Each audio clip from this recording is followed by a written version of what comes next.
Olá amigos, sejam bem-vindos a mais um vídeo do meu canal. Eu sou o Lucas Knipe e cá estou eu atrasado para falar da 12ª rodada da Premier League, né? A rodada terminou ontem, mas acabei não gravando ontem de noite porque eu tive que me recuperar da raiva que o Atlanta Falcons fez para mim. Eu sou um cara que acompanha muito a NFL, eu cometi um grave erro na minha vida de torcer para o Atlanta Falcons e este erro continua me acompanhando até agora e ontem foi mais um dia para ficar pistola da vida, né? Para não usar outras palavras aqui que o Atlanta Falcons merecia ser utilizada. Mas o fato é que a gente está aqui para comentar sobre a Premier League, não sobre a NFL. E ontem tivemos jogos interessantes, né? Nessa rodada, muita coisa aconteceu. Nenhum time do Big Six venceu. Essa é uma coisa muito interessante, né? Uma rodada em que todos os times do Big Six ou empataram ou perderam. De jogos que em teoria seriam fáceis, não foram vencidos. E jogos assim complicados que acabaram derrotados ou acabando no empate, né? Teve confronto direto também entre o Big Six com o clássico de Manchester. Mas o fato é que o campeonato inglês ficou mais embolado por causa dessa rodada e a gente só tem a se alegrar com isso, né? Exceto quem tem um time do Big Six para torcer, como eu. Mas o fato é que a gente tem muita coisa aqui para falar. Uma delas, o Leeds United perdendo em casa para o West Ham. Aí a gente entende o conceito de nó tático, né? O David Moyes pode não ser o treinador que as pessoas sonham em ter pelo estilo de jogo, que usa menos posse, mas é um cara extremamente inteligente e brilhante. Ele não é um cara para ser subestimado só porque é um treinador da velha guarda inglesa. E a prova ele pega o Marcelo Bielsa, que é o treinador idolatrado pelas pessoas, pelo estilo de jogo que ele tem. Não à toa o cara tá estranhamente no FIFA The Best, que assim, ganhar a segunda divisão jogando bonito vale mais do que ganhar a Europa League com Sevilha, né? Mas o fato é que assim, o Leeds é um time que joga bonito, mas nem sempre é eficiente. E uma prova o West Ham nem sempre joga bonito, mas é muito eficiente. Por isso está na parte de cima da tabela, com um elenco que é muito bom, né? Eu acho que assim, a montagem do elenco foi feita nos últimos anos, até mesmo por passagens que não foram tão boas. Tipo, a do Manuel Pellegrini foi oitavo na primeira temporada, o que é muito bom, mas na segunda não estava indo muito bem, estava na parte de baixo da tabela. Eu até acredito que ele ia se recuperar, mas acabou demitido, mas jogadores que ele contratou, entre eles o Declan Rice, o Michael Antonio, todos esses jogadores ajudaram muito a levar o nível do West Ham. E só faltou um cara conseguir encaixar bem o elenco, que o time começou a voar. Porque a realidade do time não era a parte de baixo da tabela. Eu venho falando isso desde a última temporada. Esse time era para estar brigando mais em cima com o elenco que tem. E o talento do elenco está levando o time longe. Venceu o Leeds United, venceu bem, teve 34% de posse, mas teve bem mais finalizações, foi muito mais efetivo. Usando as palavras do Mourinho às vezes, né? Não que eu concorde com isso, eu gosto de um futebol de posse de bola pra frente, mas ele falou, às vezes as posses são para filósofos, o importante é o que você faz com a bola. E o David Moyes mostrou isso, né? Boa vitória do West Ham, 2-1. Outro time que surpreende expectativas, por mais que oscile mais, é o Aston Villa, vencendo o Wolverhampton de Nuno Espírito Santo, que começa a preocupar. O Wolverhampton começou bem o campeonato, agora numa fase muito ruim, principalmente no ataque. O ataque muito improdutivo até agora, 11 gols marcados apenas. No Espírito Santo tem que arrumar respostas logo, né? Porque nesse campeonato os tropeços são muito pesados. E acabou que o Aston Villa, com esse meio campo maravilhoso que eles têm, seja Douglas Luiz, seja o McGinn, seja o Grealish, seja o Ross Barkley que encaixou bem ali, foi um jogador que eu sempre critiquei muito, mas ele está se encaixando bem lá. O Aston Villa tem um poderio ofensivo muito superior ao que tinha na última temporada. E o time engrenou nessa parte do campo. E o meio campo é uma das partes mais importantes do jogo, do futebol, porque ele é a transição da defesa para o ataque, né? Ele faz com que o time passe a parar de defender e vá atacar. Ao mesmo tempo ele também recompõe a defesa na hora que o time adversário está com a bola. E o meio campo sólido ajuda muito o time. Ele eleva o nível da defesa como a do ataque. Não estou dizendo assim, todas as partes do jogo é importante. Não adianta nada você ter um meio campo maravilhoso como o Aston Villa tem e coloca o Ribamar para fazer atacante. Não vai dar certo. Mas o fato é que esse meio campo do Aston Villa é acima da média, bem acima, e tem feito com que o Aston Villa tenha um desempenho bem superior ao da última temporada. E com isso uma vitória sobre um time forte. O Wolverhampton pode estar jogando mal no ataque, mas ainda assim é um time perigoso. Não à toa, eu acho preocupante o jogo para o Chelsea na próxima rodada. Ver como o time do Frank Lampard vai reagir contra os comandados de Nuno Espírito Santo. Mas é uma boa vitória do Aston Villa. A gente teve Newcastle e West Bromwich Albion. Olha, o West Bromwich Albion é um time que até está conseguindo jogar bem em alguns momentos, mas ainda assim acho um dos times complicados, né? São aqueles ali que estão um pouco com a mancha da Championship de novo, né?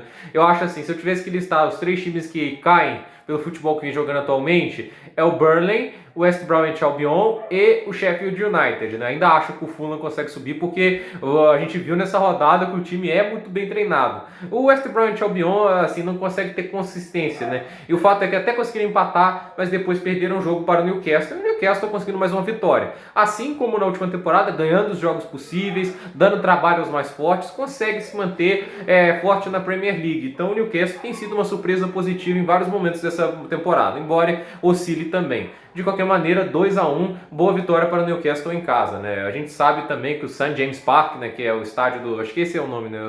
Posso estar confundindo aqui, mas acho que o estádio do Newcastle é sempre um dos mais temidos da Inglaterra. A gente também teve o jogo de Manchester United e Manchester City. Esse foi o jogo bosta da rodada, né? Eu detesto dar, assim, esses nomes um pouco chus. Eu sei que tem pessoas mais jovens assistindo, mas não tem como, né? Jogo ruim mesmo, jogo ruim com força.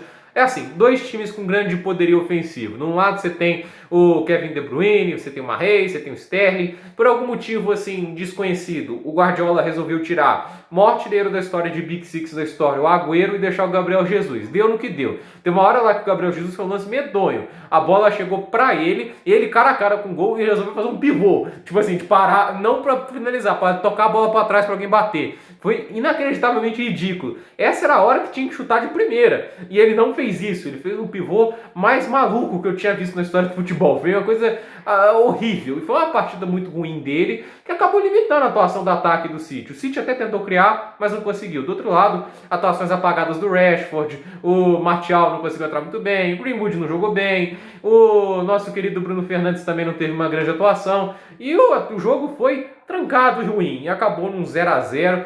E no final, assim, os clássicos de Manchester nos últimos anos não tem sido algo tão espetacular. Até porque a gente viu que nesse jogo ambos os times tiveram medo do ataque adversário. Então todo mundo tinha medo de ousar, aí jogava poucos homens na área para ter mais gente na defesa, se preparando para o contra-ataque. E no final, 0-0. Jogo horrível, não gostei nem um pouco.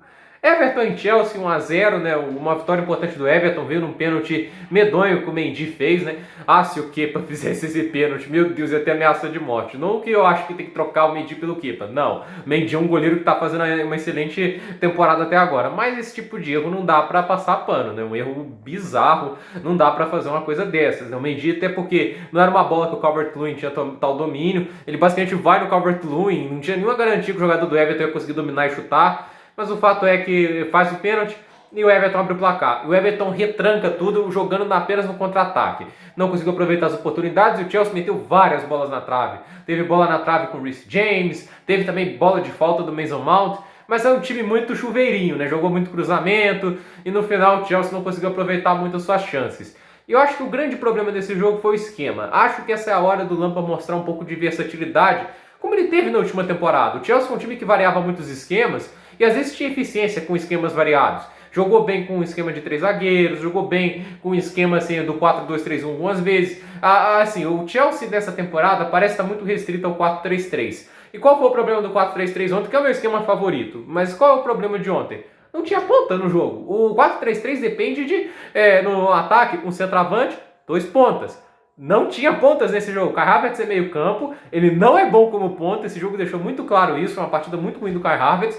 E o Timo Werner, por mais que seja versátil, jogue bem, ele não é um ponta. Ele é um cara assim, mais pro centro do campo. Não à toa, se a gente olhar o posicionamento médio do Timo Werner no jogo, ele estava mais centralizado do que pelo lado. Então, assim, o fato de você não ter pontas no jogo foi um problema muito grave. Eu acho que o Lampard tinha que ter arriscado naquele momento. Já que tem lesão, você tem que arriscar, fazer o que ele fez na última temporada, confiar na base. Por isso eu acho que era um jogo para colocar talvez o Fausto Arjonin. Eu acho que era certo colocar. Ah, Lucas, mas se ele jogar mal vai ser queimado pela torcida. Gente, o jogador tem que aprender a jogar mal às vezes também. Eu acho que tem uma hora de testar. Uma hora ele vai ter que jogar jogo grande e que seja o mais cedo possível para ele aprender. Porque assim, ficar improvisando jogadores na ponta não vai dar certo.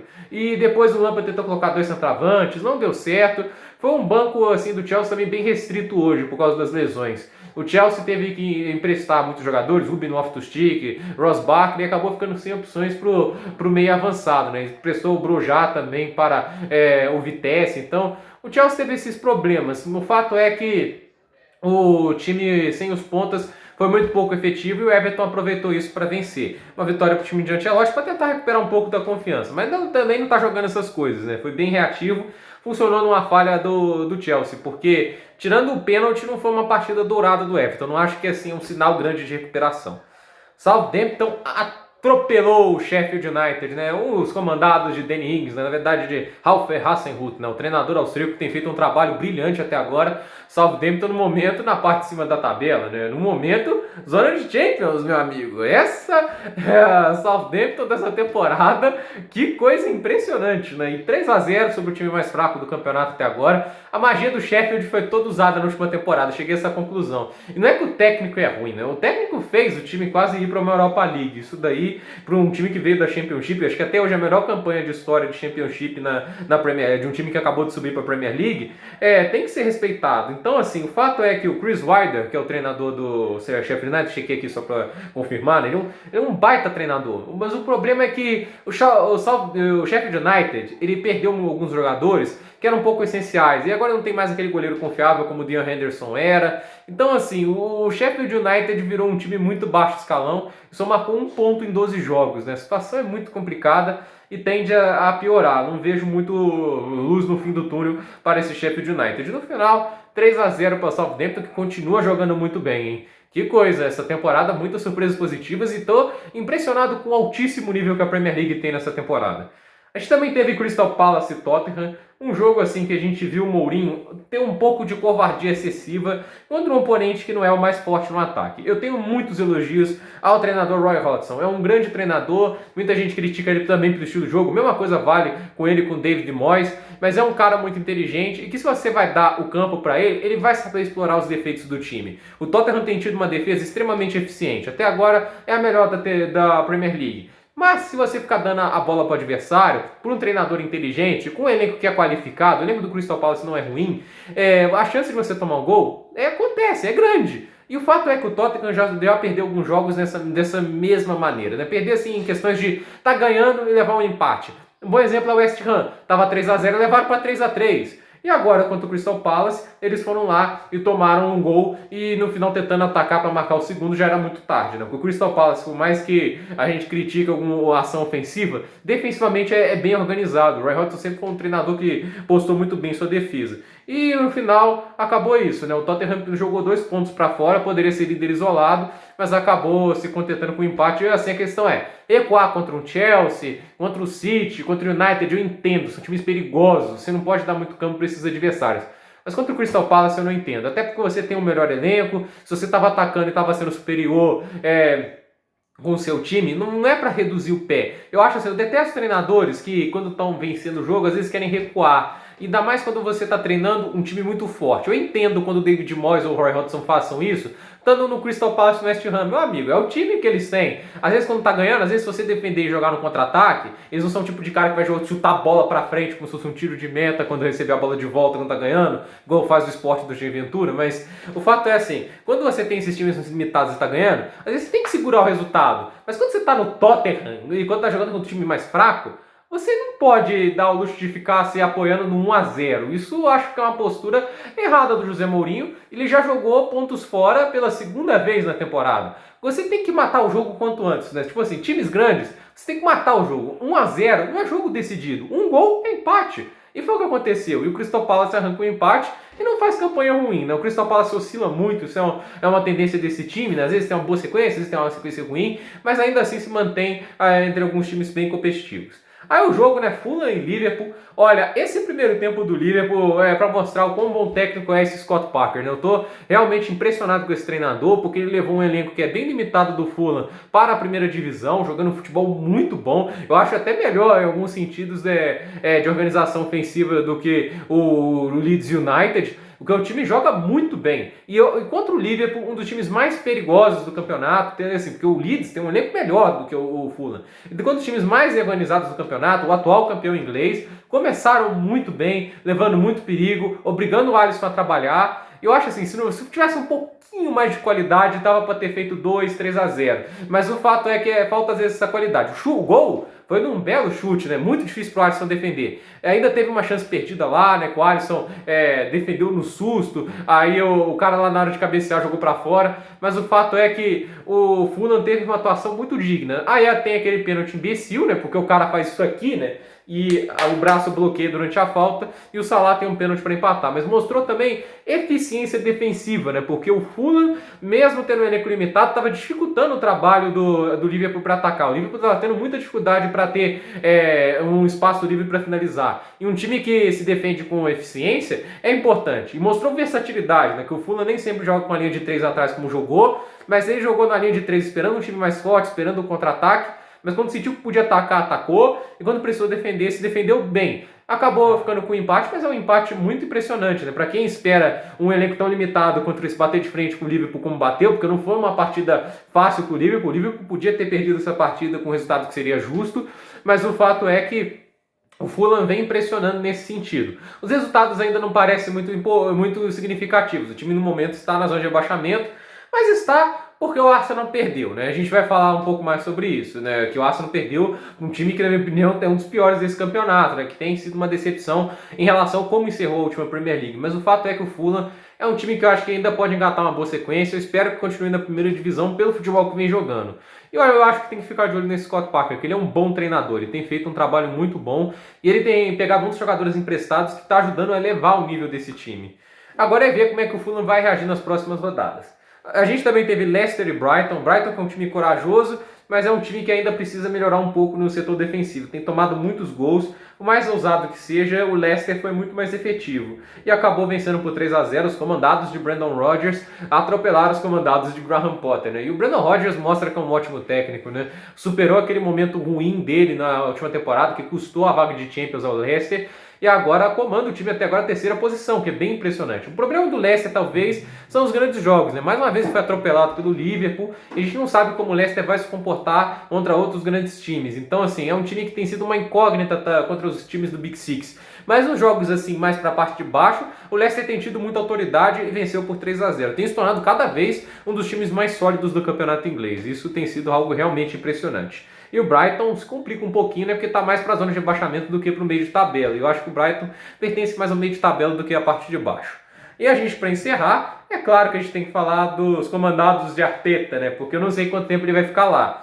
O Arsenal tá complicado, né? Mais um jogo assim sem gol com bola rolando, um gol contra para decidir, para deixar tudo pior, né? Ainda do Aubameyang, né? O Aubameyang ainda não marcou um gol no Emirates Stadium nessa temporada, né? Os gols foram fora de casa e ainda tem um gol contra, né? Tem mais gols contras do que gols a favor. E a gente tá falando do jogador world class, na minha opinião, um cara assim que tá entre os melhores do mundo. Nessa situação é muito triste. E o ataque do Arsenal, 12 rodadas, apenas 10 gols. 10 gols, 15 gols sofridos, uma defesa que não tem sido assim horrível, mas também não tem sido eficiente, né? Tem sofrido gols em quase todos os jogos. E agora 7 derrotas, um empate e 4 vitórias. É o pior início de campanha do Arsenal na era Premier League e já são 4 derrotas seguidas em casa. Será que chega a quinta? Seria inédito. O Arsenal não tinha 4 derrotas seguidas em casa desde dezembro de 1958. E deu vida extra a um dos times mais fracos do campeonato, o Burnley, né? Que o Burnley acabou saindo da zona de rebaixamento com esse jogo. O fato é que, assim, o Arsenal precisa melhorar. Não tem condição, eu acho que, assim, jogar dessa maneira tá horrível. E olha, a Premier League, a Europa League não vai salvar muito a Arteta, não, porque o próximo oponente é o Benfica. Esse é um problema muito grave, porque você acha que o Arsenal passa do Benfica jogando dessa maneira? Que se eu tivesse que confiar um dos times da recuperação nesse momento, de recuperar o melhor futebol, eu acreditaria mais no Benfica por causa do técnico. O Jorge Jesus é muito mais técnico que o Arteta. E eu acho que já está cada vez mais provado que aquela Copa da Inglaterra foi um acidente de percurso e que o Arteta talvez não tenha condições para treinar o Arsenal. Acho que é muito prematuro ele treinar um time do tamanho do Arsenal com o elenco que o Arsenal tem. Então, assim, eu acho que está na hora do Arsenal investir em um cara mais experiente e um cara de mais gabarito. E no momento está jogando muito mal. 15ª posição para o time que tem é um absurdo, um absurdo. O time está jogando, está na 15ª posição, está mais próximo do rebaixamento do que no momento na parte de cima da tabela onde o time pertence. E para piorar, a sequência do Arsenal não é grata. Pega o Southampton, pega o Everton, pega o City e pega o Chelsea. Quantas vitórias você acha que o Arsenal vai ter nessa sequência? Jogando dessa maneira. Entende? Então é só para falar. E o Burnley pro seu lado, Jogou mal, aproveitou a expulsão do Xhaka, ganhou um gol contra, mas acaba ganhando, isso é o que importa para o Burnley. Como é que fica a classificação do campeonato inglês após essa rodada? Assim, Tottenham lidera com 12 jogos, tem que falar os jogos também, que tem alguns times com menos jogos, né? 12 jogos, 25 pontos. O Liverpool é o segundo com 12 jogos, 25 pontos. O Leicester é o terceiro com 12 jogos, 24 pontos. Southampton é o quarto com 12 jogos, 23 pontos. O Chelsea é o quinto com 12 jogos, 22 pontos. O West Ham é o sexto com 12 jogos, 20 pontos. O Everton é o sétimo com 12 jogos, 20 pontos. O Manchester United é o oitavo com 11 jogos, 20 pontos. O City é o nono com 11 jogos, 19 pontos. O Aston Villa é o décimo com 10 jogos, 18 pontos. O Crystal Palace é o décimo primeiro com 12 jogos, 17 pontos. O Newcastle é o décimo segundo com 11 jogos, 17 pontos.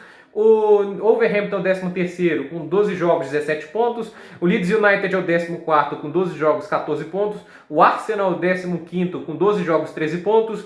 O Brighton é o 16º com 12 jogos, 10 pontos. O Burnley é o 17º com 11 jogos, 9 pontos. O Fulham na zona de rebaixamento é o 18º com 12 jogos, 8 pontos. O West Bromwich é o 19º com 12 jogos, 6 pontos. E na última posição, Sheffield com 12 jogos e apenas 1 ponto. Os melhores jogadores até agora do campeonato. A gente tem Calvert-Lewin, o artilheiro com 11 gols, mais gols que o Arsenal, e com o mesmo número de gols que o Arsenal. Mohamed Salah, 10 gols, e o Heung-min-son, 10 gols. Nas assistências a gente tem Harry Kane com 10, Kevin De Bruyne com 6 e Grealish com 5. Harry Kane com 10 é assustador, tá? Que temporada. Melhores ataques até agora. Liverpool com 27 gols, Chelsea com 25, Tottenham com 24. Melhores defesas a gente tem Tottenham com 10, impressionante o City, a evolução defensiva com 11 e o Chelsea com 12, né? O City tem se tornado uma defesa mais sólida, mas em compensação o ataque tem deixado um pouco a desejar. E para a próxima rodada, que já começa amanhã, no jogo entre Wolverhampton e Chelsea, depois City e West Bromwich, a gente tem Wolverhampton e Chelsea, como eu já falei, né? Um jogo muito importante, vamos ver se o Chelsea consegue melhorar, deve ter o Pulisic de volta e um ponta no time vai fazer a diferença. Manchester City e West Bromwich é um jogo também interessante. O City tem uma boa chance de golear, mas a gente não sabe, né? O contra-ataque do West Bromwich não pode ser subestimado. Arsenal e Southampton é a teta, abre o olho, hein? Leicester e Everton, jogaço assim, um jogo muito legal para se assistir. Leeds United e Newcastle, agora um teste para o Bielsa, né? Porque o Steve Bruce pode ser um treinador defensivo, mas é um cara que sabe explorar muito bem os defeitos dos adversários.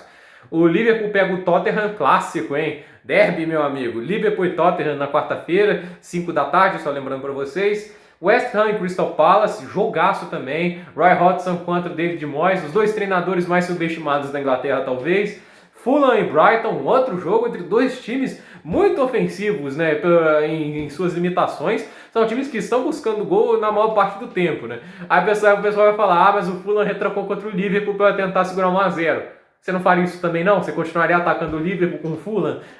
Qual é a garantia que você ia conseguir marcar mais um gol e não levar um no processo do segundo? Então, assim, entende? Então, o Scott Parker contra o Graham Potter, dois técnicos que eu gosto muito. Aston Villa e Burnley, boa chance do Aston Villa crescer na tabela, tá? Com 2 jogos a menos, tem por enquanto uma campanha muito boa. E Sheffield United e Manchester United. O United tem que ganhar esse jogo, né? Vai pegar o lanterna. E a gente sabe que com o Solskjaer, o United não é um time previsível, entende? Então, esses daqui são os jogos da 13ª rodada, que vai começar amanhã com 2 jogos, como eu disse, Wolverhampton Chelsea e City West Bromwich, né? Só aqui uma adenda aqui. Teve o time da rodada, né? Só para falar para vocês, já que eu demorei para fazer, vamos dar um extra aqui, que é o time da rodada. Nick Pope foi o goleiro, né, do Burnley, 8.6, teve uma boa atuação.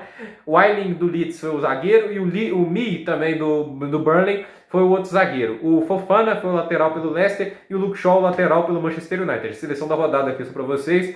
O Easy do Crystal Palace como meio campo, o Romeu como os 3 volantes, né? O Romeu também do Southampton e o Westwood do Burnley. Como meio avançado, o Maddison do Leicester e na frente o Adams do Southampton e o Harry Kane do Tottenham. Esse foi o time da rodada pelo SofaScore da 12ª rodada da Premier League. Gente, muito obrigado pela sua audiência aqui nesse canal. Deixe seu like, se inscreva no canal, compartilhe esse vídeo. Espero que vocês tenham gostado. E até sexta-feira com a análise da próxima rodada da Premier League. Ou quinta, né? Depende de quando a rodada terminar. Eu espero trazer após o fim da rodada. Por esse vídeo é isso. Até a próxima.